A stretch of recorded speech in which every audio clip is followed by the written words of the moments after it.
ETF index mutual funds నేర్చుకుని stock మార్కెట్లో రాణించాలనుకుంటున్నారా? వెంటనే ఈ నెంబర్కి కాల్ చేయండి. నమస్కారం అండి, నేను రమారావి. చాలా రోజుల తర్వాత ఒక కొత్త విషయం కాదు, యాక్చువల్గా ఇది చాలా పాత విషయమే, అది మాట్లాడాలనుకుంటున్నాం. ఇవాళ రేపు ఇంపల్సివ్గా షాపింగ్ చేస్తున్నాం మనం. మన చిన్నప్పుడు అంటే మా అనకూడదు అనుకోండి, పోనీ నా చిన్నప్పుడు అనుకుందాం, మా పిల్లల చిన్నప్పుడు కూడా. మా చిన్నతనంలో సంక్రాంతికి ఒకసారి బట్టలు కొనేవాళ్ళండి. ఒక 5 జతలో 6 జతలో ఒకేసారి కొనేసేవాళ్ళు. ఇంచుమించు మా ప్రాంతం అంతా కూడా పెద్ద పండుగకి సంక్రాంతి నాటికి బాగా డబ్బులు వస్తాయి రైతులకి. అప్పుడే ఒక 5-6 జతలు కొనేవాళ్ళు బట్టలు. ఈ 5-6 జతలే సంవత్సరం అంతా వాడుకునేవాళ్ళం. నిరుడు వేసుకున్న బట్టలు పొట్టైపోయినవేమో ఇంట్లో వేసుకుని, ఈ సంవత్సరం కొత్తగా కొన్నవేమో బయటికి వేసుకెళ్ళేవాళ్ళం. నిరుడు ముందరేడు ఆ ముందరేడు కొన్న పట్టులంగాలు అవి ఉండేవి కదా, ఏడాదికి ఒకటో అరో కొంటూ ఉండేవాళ్ళు. వాటిని ఫిల్టులు అవి విప్పేసి, లంగాలకి ఫిల్ట్ విప్పేసి కొంచెం పొడుగు కావాలంటే చేసి, కుచ్చిళ్ళు ఇంకొంచెం పిల్ల కొంచెం లావ్ అయితే కుచ్చిళ్ళు తీసేసి మళ్ళీ కొంచెం పెద్ద పెద్ద ఫిల్ట్ కుచ్చిళ్ళు పెట్టి లంగా సరిపడేలాగా కుట్టి ఇలా మేనేజ్ చేసేవాళ్ళు. బాగా సంపన్న గృహస్థలమైన వాళ్ళం కూడా ఇదే పందాలో ఉండేది. ఎప్పుడైనా మధ్యలో ఏవైనా ఇళ్లలో వివాహాలు వస్తే పిల్లలకి మళ్ళీ తలా ఒక జత 2 జతలు బట్టలు కుట్టించేవాళ్ళు. పుట్టినరోజుకి ఏదైనా ప్రత్యేక ప్లేసులకి వెళ్ళినప్పుడు అప్పుడు పుట్టినరోజు కానీ ఒక జత బట్టలు కొనేవాళ్ళు. పాత రోజుల్లో ఇదే నడిచేదండి. నేను కాలేజీకి వెళ్ళే రోజుల్లో కూడా అంతేనండి. ఇప్పుడు నేను మరి ఎప్పటి సంగతో చెప్తున్నా కదా, 30 ఏళ్ల క్రితం అంటే జనానికి పెద్దగా నచ్చదు, కానీ ఇది ఆలోచింపచేస్తుందని ఈ మాట చెప్పాలనుకుంటున్నాను. మా పిల్లలు చిన్నప్పుడు కూడా ఏ పండగకో బర్త్డేకో 2 జతలు చొప్పున కొనేవాళ్ళం. పెద్ద పండగలే ఇంచుమించుగా సంక్రాంతి అని, తర్వాత ఏమో వినాయక చవితికి కూడా కొత్త బట్టలు వేసుకుంటారు. ఉగాది పండగ, తర్వాత వినాయక చవితి, మగపిల్లలు కాబట్టి దసరా, దీపావళి, ఇంతే. బర్త్డే ఒక 6 సార్లు కొనేవాళ్ళం అనుకోండి. ఎప్పుడు పడితే అప్పుడు బట్టలు కొంటాం, బట్టల షాపులకు వెళ్ళటం అసలు ఉండేదే కాదు. ఎండాకాలం కొంచెం పల్చటి బట్టలు కావాలని ఓ 2 జతలో 3 జతలో సింపుల్ టీషర్ట్లు లాగోలు అవి కొనేవాళ్ళం. 2-3 జతలు. అది ఎండాకాలం తిరిగి మళ్ళీ ఎండాకాలం సరికి ఆ బట్టలు చిన్నవైపోయి ఎవరికైనా డొనేట్ చేసేసేదాన్ని కూడా, అలా కూడా చేసేవాళ్ళం. ఇప్పుడు మనం ఎప్పుడు పడితే అప్పుడు బట్టలు కొనేసుకుంటున్నామండి. ఎంతసేపు బట్టలే, ఎన్ని రకాల బట్టలు, చీరలు. ఇప్పుడు నేను చేసిన వెధవ పని కూడా ఒకటి చెప్పాలి. ఈ మధ్య నాకు కూడా ఇంపల్సివ్ షాపింగ్ వచ్చిందనమాట. ఒక తోచంతనం, ఎక్కడికి వెళ్ళలేక, బయట ఏ షాపింగ్ చేయడానికి వీలు లేక నేను ఆన్లైన్లో రకరకాలవి టాప్స్ ఇంట్లో వేసుకోవడానికి సింపుల్వి బుక్ చేశాను. కొన్ని పెద్దవి, కొన్ని చిన్నవి, భుజాల దగ్గర పట్టుకుని, పొట్ట దగ్గర పట్టుకుని, వీపు దగ్గర పట్టుకుని, వీటిని మళ్ళీ రిటర్న్ చేసి, సరిగ్గా రిటర్న్ పాలసీ అర్థమై చావక మళ్ళీ అదే పీసు వెనక్కి వచ్చి, ఇవి తీసేసుకున్నాం కదా అని ఏమిటో బిల్లులు చింపేసి, లేకపోతే ఆ స్టిప్పులు పీకేసి మళ్ళీ ఎవరికో ఇచ్చేసి, ఏమిటో ఎంత డబ్బు వృధా అయిపోయిందో. ఏమిటి ఇలా ఇంపల్సివ్గా చేస్తున్నానని మానేశాను. నేను చేశాను కానీ మానేశాను. ఒక్క నెలే నేను చేసింది. బీరువా దగ్గర లేదా అల్మర్ దగ్గర నిలబడి బట్టలన్నీ తీస్తే ఒక సంవత్సరంగా కట్టుకొనివి ఎన్ని చీరలు ఉంటాయో మన దగ్గర, ఎన్ని డ్రెస్సులు ఉంటాయో. ముందరేడాది ఎవరిదో పెళ్ళికి అప్పటికప్పుడు కావాలని పెద్ద ఫ్రాక్ కొనుక్కుంటారు పిల్లలు, ఆ పెళ్ళికి వేసుకుంటారు. ఆ తర్వాత 2 ఏళ్ల నుంచి మళ్ళీ ఆ డ్రెస్సుకి టర్న్ రాదు. రోజువారీ అవే చిన్న టీషర్ట్లు, అవే ప్యాంట్లు, అవే పైజమాలు వేసుకుంటూ ఉంటారు. ఇంకా చేస్తాం. ఎవరైనా ఫ్రెండ్స్ పెళ్ళిళ్ళకి కొంటాం, ఆ బట్టలు అలాగే ఉండిపోతాయి. ఎవరైనా పెడతారు, ఆ బట్టలు అలాగే ఉండిపోతాయి.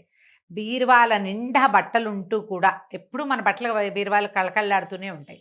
నాకేం బట్టలు లేవు అనిపిస్తుంది. ఏదైనా పెళ్ళికి వెళ్ళాలంటే మనకి ఎప్పటికప్పుడు కొత్తవి కావాలి. ఇదివరకు పెళ్ళిళ్ళకి అవే చీరలు కట్టుకునే వాళ్ళం. అప్పుడు మనుషులే కావాలి, బట్టలు ఎవరికి అక్కర్లేదు పాతకాలంలో.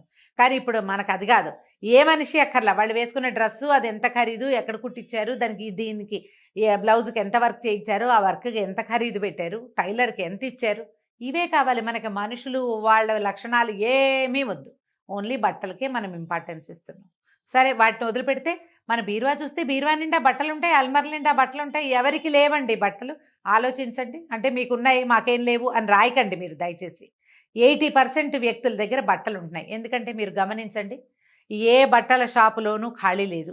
ఏవి కొనబోయినా సరే ఇంకా 7 లెఫ్ట్, 4 లెఫ్ట్, 3 లెఫ్ట్ రాస్తాడు. వాడి దగ్గర 100 ఉంటే 3 లెఫ్ట్ అంటే 97 ఎవరో కొన్నట్టే కాదండి, కొన్నట్టేగా. కొంటూనే ఉన్నాం. మీరు ఎప్పుడు చూడండి జనాలు బట్టలు కొనుక్కోవటంలోనే ఉంటున్నారు. ప్రతిసారి కొత్త కొత్త బట్టలు వేసుకోవాలి. వీళ్ళ బర్త్డేకి ఈ డ్రెస్ వేసుకెళ్తే ఇంకో ఫ్రెండ్ బర్త్డేకి అదే డ్రెస్ వేసుకెళ్ళకూడదు, వేరేది కావాలి. ఈ కొని కొని కొని కొని పెంచేస్తున్నాం. పైగా ఇంపల్సివ్గా అయిపోవటం. ఎన్ని కొనుక్కున్నా చాలదు, ఎన్ని కట్టుకుంటే సరిపోతుందండి. మన తర్వాత మన బట్టలు ఏమవుతాయని ఆలోచిస్తాం ఎప్పుడైనా. నాకు వస్తుంటుంది అట్లాంటి ఐడియా. రేపొద్దున ఏదైనా చట్టుకుని వెళ్ళిపోయామనుకో, ఈ బట్టలన్నీ ఎవరు కట్టుకుంటారు, ఏం చేస్తారు అనిపిస్తుంది. అందుకని చక్కగా డొనేట్ చేసి పారేయండి హ్యాపీగా. సంవత్సరం 2 ఏళ్లుగా మీరు కట్టుకోని చీర ఇక రాబోయే 2-3 సంవత్సరాల్లో కూడా మీరు ఖచ్చితంగా కట్టుకోరు. ఈ రూల్ అంతే, అదే జరుగుతుంది. పాత చీర అయిపోదండి 4 ఏళ్లకి కదా. ఎవరికైనా దానం చేయండి, లేదా ఇప్పుడు అమ్మేసే వీలొచ్చింది, అమ్మేయండి. మరీ పాతగా అయిపోయిన వాటిని రీసైక్లింగ్ చేసే వెసులుబాటు కూడా ఈ రోజున వచ్చింది. హ్యాపీగా వాళ్ళ ఫోన్ నెంబర్ ఇచ్చి ఫోన్ చేస్తే వాళ్ళు వచ్చి మన వాకిట్ల నుంచే పట్టుకెళ్ళిపోతారు. ఈ పట్టుకెళ్ళే వాళ్ళలో ఇన్నర్స్ అవి కూడా పట్టుకుపోతారు వాళ్ళు, కాళ్ళు తుడుచుకునే పట్టాలతో సహా అన్నీ సెగ్రిగేట్ చేసి సెపరేట్ చేసి పెడితే సరిపోతుంది. ఒక పని చేద్దాం, ఓకే, జస్ట్ ఒక ఛాలెంజ్ లాగా. కొన్నాళ్ళు బట్టలు కొనటం మానేద్దాం. మీరు ఏదైనా కొనేసేయాలనిపిస్తుంది, ఎంత పెట్టి కొందాం అనుకుంటున్నారో ఆ డబ్బులు పక్క పెట్టండి. 3 నెలలు కాదు కానీ 1 నెల కనీసం. ఈ 1 మంత్ నేను ఆన్లైన్లో ఒక్క గుడ్డ ముక్క కూడా కొన్నాను. అది ఇన్నర్స్ కానీ అవుటర్స్ కానీ ఏదైనా సరే. ఏ ఫ్రెండ్తో బజార్ వెళ్ళినా నేనేం కొనకూడదు, నేను ఎప్పుడో చేసామండి విండో షాపింగ్ వీడియో, వీలైతే ఒకసారి చూడండి. మళ్ళీ ఇంకోసారి జయతో మాట్లాడినప్పుడు చేస్తాను నేను కావాలంటే. ఏమీ కొనకుండా మీరు ఎంత డబ్బులు బచాయిస్తున్నారో, ఎంత టైం సేవ్ చేస్తున్నారో మనకు తెలుస్తుంది. ఇది పక్కన పెట్టిన డబ్బులు ఉన్నాయి కదా, ఒకవేళ పెడితే మీరు నా మాట విని చక్కగా వాటితో ట్రిప్ వెళ్ళండి. ఎంత హాయిగా ఉంటుందోనండి, ఎంత మనసు నిండిపోతుందో, ఎంత సంతోషంగా ఉంటుందో, జీవితంలో ఎంత చేంజ్ వస్తుందో. ఈ బట్టలండి, ఇది వరకు ఒక కొత్త లంగా కొత్త డ్రెస్సు వేసుకుంటే గొప్ప సంతోషం వచ్చేదండి. ఇప్పుడు ఎంతసేపు బట్టలు కట్టుకోవటం వల్ల ఈ బట్టలు మనకి సంతోషాన్ని ఇవ్వటంలా, అసలు ఊరికే ఒక తాత్కాలికమైన ఆ కొనేసేయాలన్న యావని సాటిస్ఫై చేస్తుంటాయి అంతే. చాలామంది ఏమైనా కొన్నాక ఎందుకు కొన్నావా అని నాలుగు పీక్కుంటూ ఉంటారు. గమనించండి, మనలో కూడా ఉంటారు చాలామంది. ఈ పని చెయ్యొద్దు, ఇంపల్సివ్ షాపింగ్ చేయబోకండి. ఇది పూర్తిగా ఆడవాళ్ళకేనండి. మగవాళ్ళు మీరు విని మీరు కామెంట్లు పాస్ చేయొద్దండి దయచేసి. ఓన్లీ ఫర్ లేడీస్, అది కూడా కొంచెం పెద్దవాళ్ళకే చెప్తున్నాను నేను. ఇది మీరు చేయరా, మీరు చేస్తారంటే నేను కూడా ఓత్ తీసుకున్నానండి. నేను ఖచ్చితంగా సావిత్రికి వెళ్ళి ఏదైనా ప్రత్యేకమైన సందర్భంలో శ్రావణ మాసానికి చీర, దీపావళికి చీర, దసరాకి చీర తప్ప ఇంకా ఏమీ కొనకూడదు అని ఆల్రెడీ ఒట్టేసుకుని ఉన్నాను. చేయను నేను. మీరు కూడా ట్రై చేసి చూడండి. మనం అసలు దాన్ని ఖర్చు పెట్టే ఉద్దేశం లేకపోతే డబ్బులు మిగలటమే కాదండి, టైం సేవ్ అవుతుంది. ఇన్స్టా చూస్తామా, ఏదైనా ఒక చీర చూసామనుకోండి బాగుందని, తర్వాత అన్ని చీరలు అమ్మే వాళ్ళే వస్తారు, డ్రెస్సులు అమ్మే వాళ్ళే వస్తూ ఉంటారు. కొంతసేపటికి మనకి వచ్చేస్తుంది ఒక ఉద్రేకం, అది కొనేయాలి, తీసేసుకోవాలి అని. అసలు అవి చూడొద్దు, దీన్ని అవాయిడ్ చేసి చూడండి. దీనివల్ల మీకు సెల్ఫ్ కంట్రోల్ ఖచ్చితంగా వస్తుందండి. పుణ్యము పురుషార్థము అని 2 పాయింట్లు ఉంటాయి. ఈ పుణ్య పురుషార్థాలు మనకి ఎలా వస్తాయి? బట్టలు కొంట మానేస్తే పుణ్యం పురుషార్థం వస్తుందండి రమగారు అంటారు. ఖచ్చితంగా వస్తుంది. ఇది మానేసి మీరు ట్రిప్ వెళ్ళండి హ్యాపీగా. 3 నెలల నుంచి నేనే షాపింగు చేయలేదు, నేనే బట్టలు కొనుక్కోలేదు, కాబట్టి నేను ఒక ట్రిప్కి వెళ్ళదలుచుకున్నాను. నేను సేవ్ చేసిన డబ్బులతోటి మనం ఒక 50,000 సేవ్ చేస్తామనుకోండి బట్టల మీద, కనీసం 10,000 స్పెండ్ చేయండి ఒక ట్రిప్కి. ఏదైనా కొత్త తీర్థయాత్రకి వెళ్తే కొత్త ప్లేస్ చూస్తాం, కొత్త దైవ దర్శనం చేస్తాం, మనసు సంతోషపడుతుంది. చక్కగా 4 ఫోటోలు తీసుకుని ఇన్స్టాలోనూ అక్కడ ఇక్కడ షేర్ చేస్తాం, మనమే సంతోషిస్తాం. పుణ్యము పురుషార్థము 2 వచ్చినాయి కదా. ఆలోచించండి, ఇంపల్సివ్ షాపింగ్ చెయ్యొద్దు. ఇప్పుడు ఫంక్షన్ ఉంది, పెళ్ళుంది, పేరెంట్ ఉంది, కొనుక్కుందాం, ఏమీ లేదు, మానేద్దాం. ఇది ఆలోచించండి.